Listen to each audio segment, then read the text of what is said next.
Welcome to the Killer Innovation Show, the longest continuously produced podcast in history. Each week, Phil McKinney brings you the insights and strategies to amplify your creativity and innovation skills. Here's your host, Phil McKinney. Welcome to another episode of Killer Innovations. Today, we're going to discuss ways to monetize your innovation skills based on my experience, and I'll share with you the stories of how I monetized my skill sets over my 40-year career in the innovation space. We're going to talk about such things as joining innovation agencies, becoming an innovation coach, starting your own innovation consulting business, or just upskilling to a higher salary at the place you work or you will work in the future. We'll dig deep into steps to take to monetize your innovation skills, which includes identifying your new skills or leveraging them in the marketplace, building a brand, a personal brand, and then marketing your skills effectively. So whether you're a seasoned innovator or someone who's just dipping its toe in innovation, this episode is for you. But before we jump into this week's episode, I have a favor to ask. Follow, like, and share us on your favorite social media platforms. This is a great way to help us reach more people and spread the word about the podcast. And if you're not receiving our free weekly newsletter, visit philmckinney.com and click membership to sign up. Now, let's dive in to this week's episode.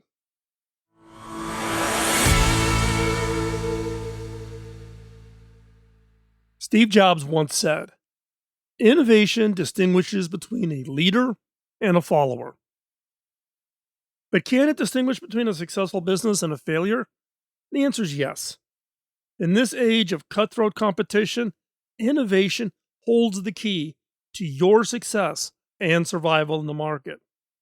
However, the million-dollar question is how to monetize your innovation skills to turn them into personal and professional success.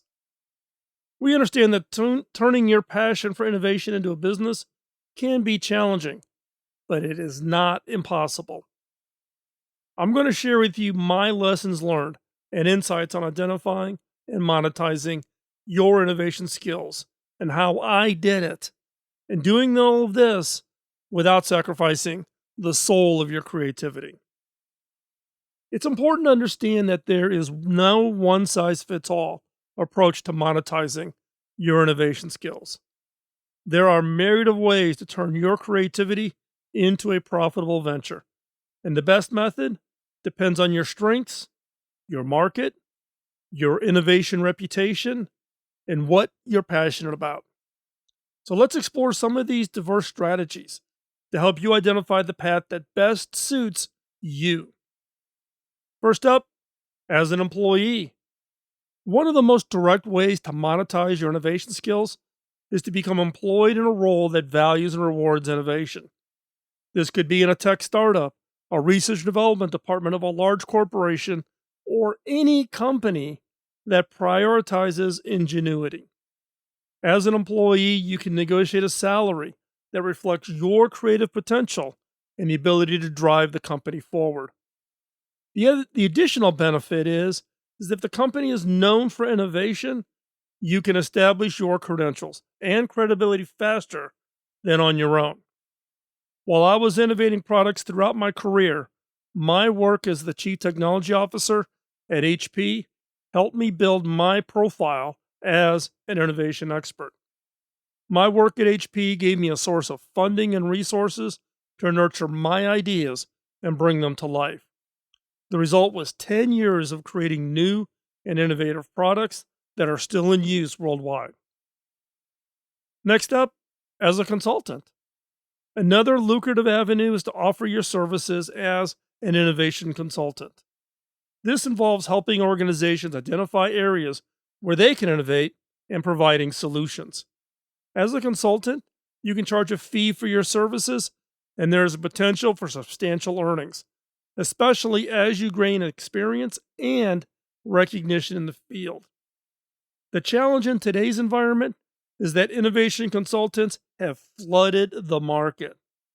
Therefore, distinguishing yourself as an innovation consultant requires a unique blend of skills, experience, and marketing strategies. One key aspect of standing out is demonstrating subject matter expertise. This doesn't mean knowing everything, but instead specializing in a specific industry or innovation methodology. Becoming an expert in a particular niche can set you apart from the generalists. Next, your track record matters as a consultant. People want to hire consultants with proven results.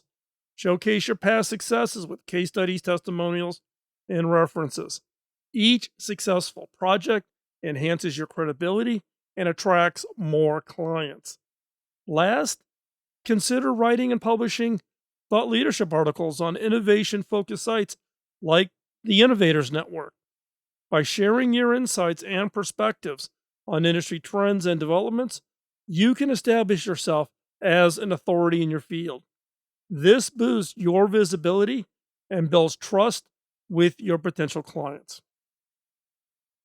Another option is joining an innovation agency. Joining an innovation agency is another opportunity. These agencies focus on providing innovative solutions for their clients, often through creative problem solving, design thinking, and even technology development. Working in such an environment allows you to collaborate with other innovative minds, and your earnings will typically come as a salary or project-based compensation.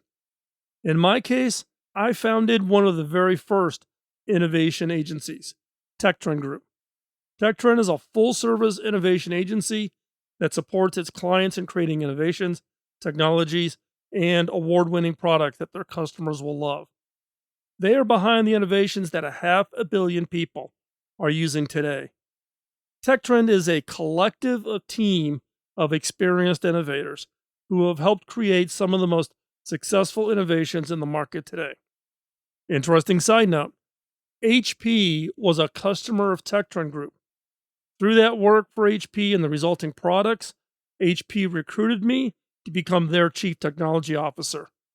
I am now the non-executive chairman of TechTrend Group and still do a few projects for clients to keep my innovative edge. Next up is probably the one most people think of, and that is starting your own business. Starting your own business is another way to monetize your innovation skills. This could be product-based solutions where you create an innovative product that solves a problem or meets a need, or a service-based business where you provide innovative services to clients. This path requires significant effort and risk, but can also lead to exceptional rewards if your business succeeds. I started 12 businesses around an innovative idea that have either failed or were sold just simply to survive. None of these amounted to anything significant. However, my biggest success was my 13th venture. This one worked out well and transformed me financially. It was a wireless communications company called Telligent. I was part of the team that founded the company in 1996, and we took it public in 1998. The key word here is if you take this path, it is perseverance and endurance. You will kiss a lot of frogs before you find that prince. Another option is innovation coaching and mentoring. Becoming an innovation coach and mentoring can be an effective way to monetize your skills. This role involves guiding individuals or organizations to foster a culture of innovation, teaching them practical strategies to generate innovative ideas, and navigate the implementation process. As an innovation coach or mentor, you can earn through session fees or a long-term contract with your clients. The advantage of this approach is its flexibility, allowing you to work with a range of clients from different industries and different backgrounds. Your credibility as a coach or mentor will be directly linked to your track record and the success of your innovation projects. Therefore, building a portfolio of successful innovation projects can help attract clients. Offering your expertise to budding innovators or established organizations seeking a fresh perspective could be a rewarding and lucrative way to leverage your innovation skills. Remember, mentoring or coaching is not just about imparting knowledge. It's also about motivating and inspiring others to think differently, take risks, and embrace change. All key ingredients in the recipe for innovation. I've taken on a few innovation coaching and mentoring clients over the years. The biggest challenge is ensuring the other party is committed to the work involved to take their innovation skills and abilities to the next level. Most times, people are not committed. Thus why I never do coaching and mentoring for free. I charge my full rate, but then I donate those fees to charity. One client that worked out well was in Europe. We met weekly for an hour to discuss their innovation work efforts and work on skills and other things. Between the weekly calls, I would expand their innovation pipeline with ideas that I would develop for them. And once a year, I flew in for a full week of working with their leadership, including attending a special session of their board of directors. And this work went on for years. Another option is joining an innovation advisory board. This is a strategic role that can help you monetize your innovation skills while providing significant value to that organization. As an advisory board member, your primary role would be to guide the company's innovation strategy, drawing from your wealth of experience. You would offer insights into emerging trends, identify opportunities for innovative advancements, and help the company navigate the complexities of an ever-evolving business landscape. Your compensation for this role can come in a variety of forms, ranging from fees to equity in the company or a combination of the both. If you choose fee-based compensation, you can negotiate a fixed retainer for your services or opt for a per-meeting fee, depending on the time commitment and the level of input required. Alternatively, if you believe in the company's potential for growth and success, taking an equity stake as part of your compensation can be a very lucrative option. This gives you a share in the potential future profits of the company, aligning your interest with the long-term success of the company. Sometimes a mix of the fees and equity can be negotiated, ensuring a regular income and allowing you to participate in the company's future earnings. This hybrid approach can offer an optimal balance between immediate financial rewards and future growth potential. It's worth noting that serving on an innovation advisory board monetizes your innovation skills and enhances your network and builds your reputation. It also exposes you to new ideas and new perspectives. Combining these benefits makes the option a compelling consideration for any seasoned, experienced innovator. Now, an example of this working out quite well was when I joined the Innovation Advisory Board for a small startup in Silicon Valley. I worked with their founder and his team on the core idea of a product, which was in a space I had deep experience in. Relationship was an equity-only structure, given I knew the founder well. However, over the years, I totally forgot about the deal. One day, I got a call from a stockbroker for the company asking me what I wanted to do with my shares. I asked, what shares? It seems the company that I had helped many years before was going public. I sold the shares, and the proceeds paid for my horse farm in Virginia. Not a bad outcome. Another option is licensing your ideas. If you have an idea but don't want to start a business, you could consider licensing your idea to a company. This would involve selling the rights to your idea in exchange for royalties, providing a potential income stream without all the responsibilities associated with running a business. This option requires diligent research and negotiation, but can be a lucrative path for the right idea. While this can sound enticing, breaking into the licensing approach can be very, very difficult. After all, you are essentially selling an intangible product, your innovative idea, and convincing someone to buy it is no small feat. Therefore, engaging a lawyer or licensing specialist is wise to help navigate the process and ensure that your intellectual property is adequately protected. Be careful. Several of the licensing specialists that are out there that you see advertised are less than reputable. Look for people with proven track records of success and can show previous licensing deals they've secured. Talk to the innovators who have used them. My experience is all of my attempts at licensing have failed. This is not the path for me, and I don't do licensing of my own ideas, nor do I advise others who are looking for licensing opportunities because none of them have worked out for me. Others I know have had success. For me, it's a no-go. So, are there some steps on how do you make a living in innovation? Now, no matter the path you choose, there are those steps that you need to take before starting down the road to monetizing your skills. One is identify your innovation skill.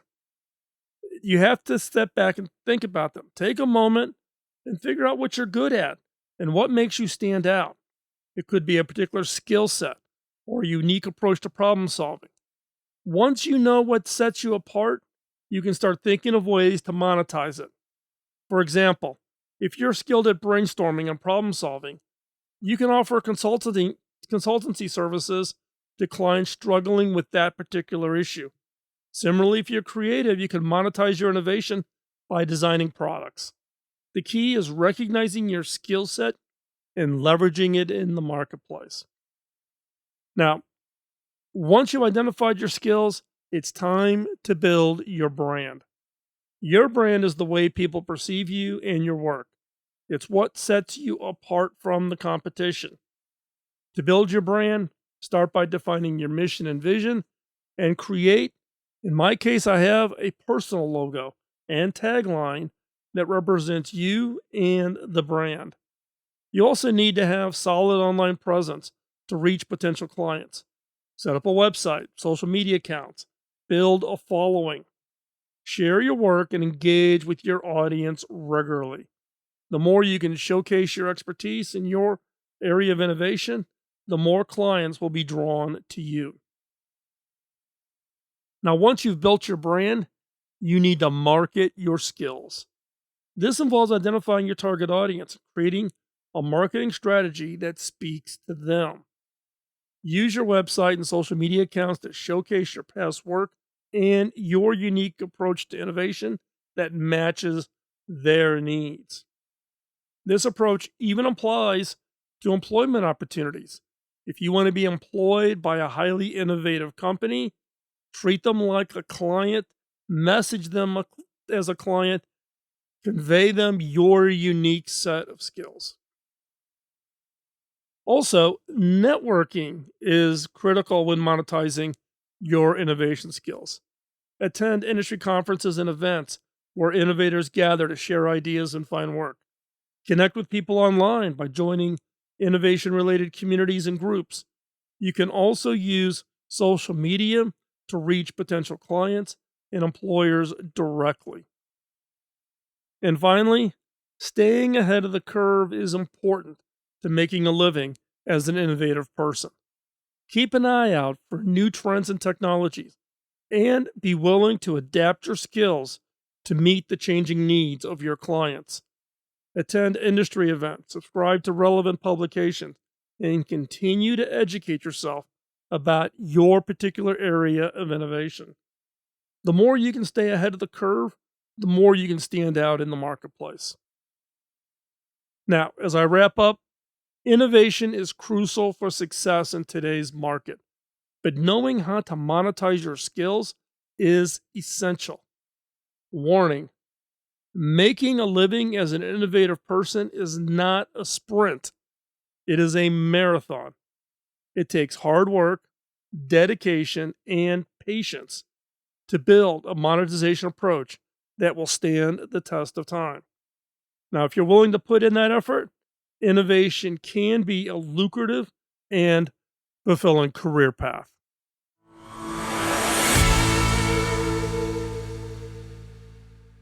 As we wrap up another episode, I would like to take a moment to thank you for investing your time in joining me today.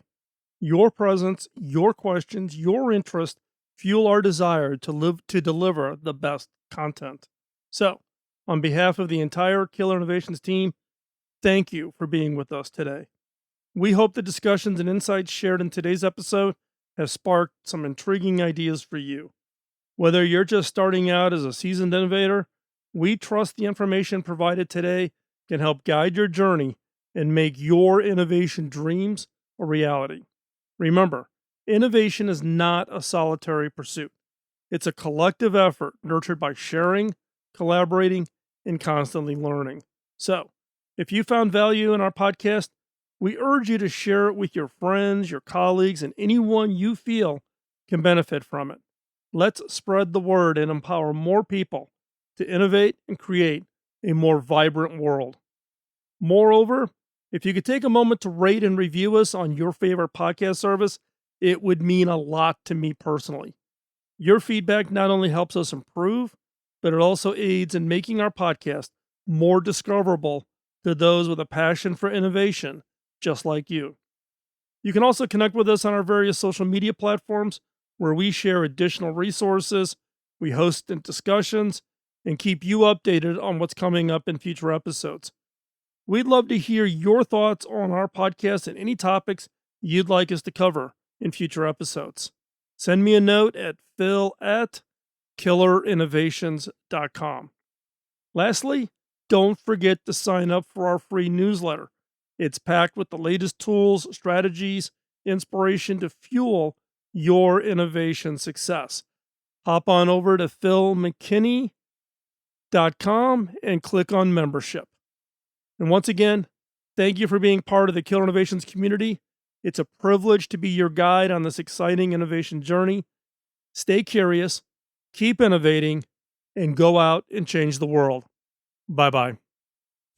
Podcasting nonstop since 2005, this has been the Killer Innovation Show on the Innovators Network.